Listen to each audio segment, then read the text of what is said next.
So Murray's got a really rich, diverse heritage and lots of community memories and stories that are bound up in locality.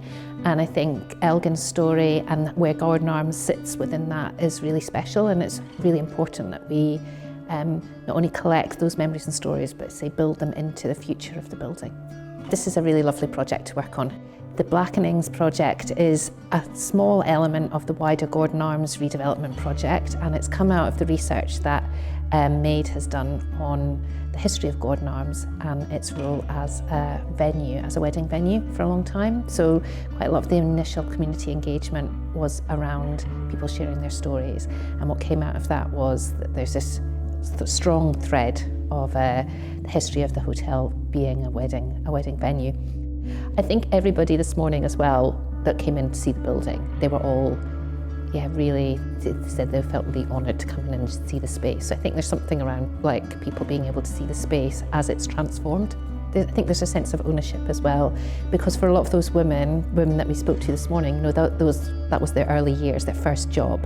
So one of them had said that this was her first job and she was 17, but you weren't allowed to work in the bar till you were 18, but because she was tall, she got away with it. She said she was 18. And then another woman it was her first job when she was 15. She got to meet the king and serve him a cherry brandy. And definitely from my perspective, like this morning, it's those stories. People assume that everybody knows the stories, or actually sharing some of the photographs, people say, oh, well, you'll have all of this already. And actually we don't, and it's really important that we get those stories and individual people's memories, and that they're so important. So they're part of the cultural fabric of the building.